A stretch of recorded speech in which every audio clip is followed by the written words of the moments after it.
¿Qué hago si me acaban de diagnosticar una hernia discal, una protusión, una estenosis? En primer lugar, bienvenida a este vídeo. No te preocupes, que en el vídeo de hoy te voy a explicar qué hay que hacer, poniéndote un ejemplo de uno de los tantos clientes que tenemos. En el caso de hoy, os vamos a presentar a Jorge, en el cual hace 3 semanas le diagnosticaron una hernia discal. Aquí podéis ver la imagen. ¿Qué hay que hacer? Bien, para empezar, no entrar en pánico, tener paciencia y tranquilidad. Y lo que os aconsejamos desde JV, lo que os aconsejo yo es que lo primero de todo es entender y comprender qué implica que te haya salido una hernia, una protusión o la lesión discal que tengas. ¿A qué me refiero con esto? Bien, me refiero a que en la mayoría de los casos no te sale porque hayas tenido un accidente o un golpe fortuito. En la mayoría de los casos es un dolor que aparece, normalmente suelen ser hernias discales lumbares, L4, L5, L5, S1, bien, un dolor, una molestia que empieza a aparecer y se va, vuelve a aparecer y se va. Y con el paso del tiempo empieza a perdurar más esa molestia, ese dolor, ese malestar. Con el paso del tiempo ya empiezas a ir al fisio, a tomarte pastillas, ya empiezas a tener cierto reposo, etcétera, pero esa molestia no se termina de ir. Y cada vez empieza a molestar más o empieza a durar más y te empieza a incapacitar. Y cuando se llega a este momento, ya es cuando empiezas a ir al médico con más intención y te manda pruebas, lo típico, radiografía o ecografía, y si no, ya por último, la resonancia. Bien, ¿a qué me refiero y qué quiero decir cuando digo que hay que comprender realmente la hernia? Porque tenemos que entender que suele ser una consecuencia de cómo se ha ido gestionando tu vida, tu cuerpo, desde hace pues meses o incluso años. Porque ya no solo importa de que es que estaba genial o hago este entrenamiento o esta modalidad, no, se trata de tu tipo de trabajo, porque al final el trabajo nos quita muchas horas del día, las que más. Dormir y trabajar, ya casi todo el día está fuera.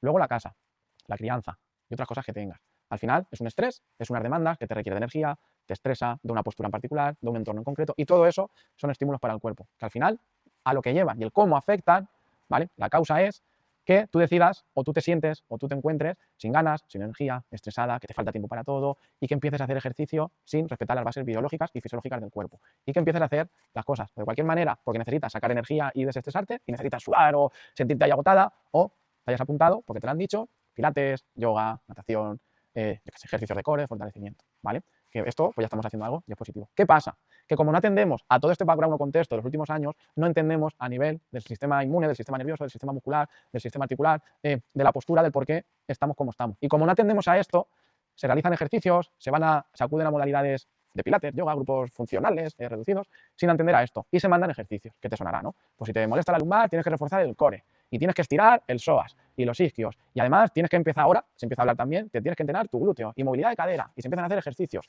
sí, a lo loco. Y no se atiende a nivel biomecánico de qué movilidad tiene tu cadera, de qué respuesta, qué función tiene todo el core, no se testea, de cómo están los ilíacos, ¿vale? Respecto a la cadera y respecto a la lumbar y al sacro, esto es el sacro, esto es las lumbares, de cómo están los ilíacos para entender cómo está el suelo pélvico. Pero se envían ejercicios, Kegel, hipopresivos, core, ya, pero si tú no comprendes realmente cómo está tu cuerpo, no comprendes realmente cómo ha llegado, va a ser muy complicado que la solución sea lo más rápida y efectiva posible. Por eso es importante comprender ese background y comprender qué necesita tu cuerpo.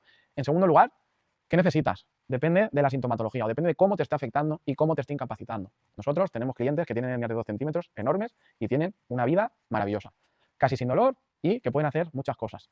Por el contrario, tenemos a clientes que solo tienen protusión, que no toca raíz nerviosa, que el líquido no ha salido, cuando está en el centro y demás, y tienen una sintomatología o les molesta, les incapacita a unos niveles muy altos, que se tienen que tomar pastillas todos los días, que les empieza a afectar al ánimo, que necesitan pues más ayuda farmacológica o psicológica.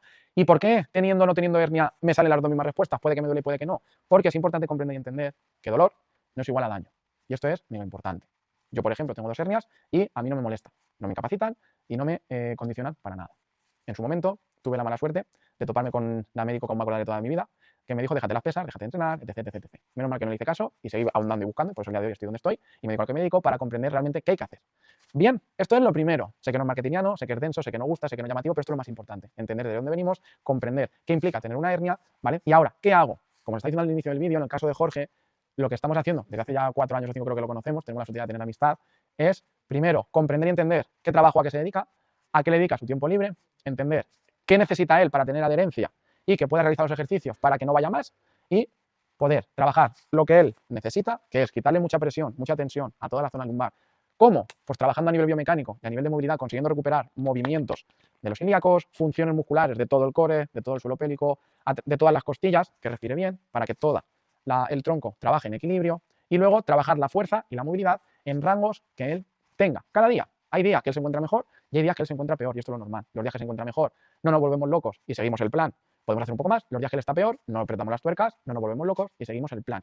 Porque el entrenamiento, junto a otras alternativas, tiene un impacto bestial, ya no solo a nivel de fortalecer, que esto es uno de los objetivos, sino a nivel bioquímico, a nivel endocrino y a nivel nervioso.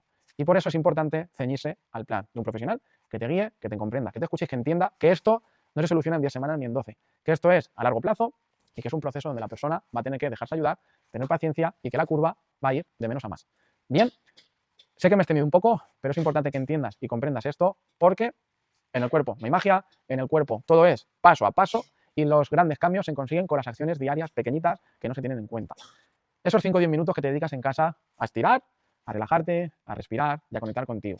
Esos 5 minutitos que te dedicas en lugar del sofá, en lugar de aparcar al lado de casa y un ascensor, a tener un día a día un poquito más activo para cambiar el sistema nervioso y endocrino. Esos 5 minutos que te dedicas a que te dé el sol, que no estás tanto tiempo en la cama, que en lugar de dormir más, te pones tus 10 minuticos por la mañana, el fin de semana, a hacer tus ejercicios que te ha mandado el profesional. Esto, os lo juro, que es lo que marca la diferencia. De verdad, os lo juro. Porque no hay receta mágica. Al final todo el mundo va a tener que entrenar fuerza, movilidad, reforzar su core, quitarle tensión a la lumbar. Pero, como os he dicho, la primera piedra angular es entender y comprender qué implica todo esto, y tienes que comprender y entender y aceptar, que esto es lo más difícil, qué implica tu día a día y tus hábitos, y en segundo lugar, que en el cuerpo todo va a su ritmo, y no mandas ni tú, ni yo, ni tu lesión, manda la biología y fisiología del cuerpo, y para ello necesitamos ser constantes, porque el cuerpo solo responde a una cosa, que es al entorno diario, al día a día. Por eso es importante que poquito a poco te empieces a dedicar tiempo. Empieces a decir, vale, pues ahora voy a hacer esto que me han dicho, voy a hacer esto otro que me han dicho, sin agobiarte, sin prisas, sin estrés. Y poco a poco irás comunicando al profesional que te está ayudando tus sensaciones, cómo te encuentras, y te aseguro que cada 3 o 4 semanas dirás, pues mira, estoy mejor. A pesar de que he tenido picos bajos, a pesar de que he tenido momentos de renuncia, de decir, joder, ahora un paso atrás, no, porque así es la vida. Avanzas 2, retrocedes 1, avanzas 3, retrocedes 4, avanzas 4, retrocedes 2. Por eso es importante no hacer solo, sino entender por qué lo hago, porque cada vez tu capacidad, tu comprensión, tu conocimiento sobre ti, lo que necesitas será mayor, entonces tendrás más recursos para poder salir y estar mejor que antes de que te diagnosticasen la hernia. Y verás que no eres tu lesión, que eres una persona y que trabajando con cabeza vas a conseguir todo. Cualquier cosa que necesites me escribís, que aquí estoy para ayudar. Pasar un bonito día.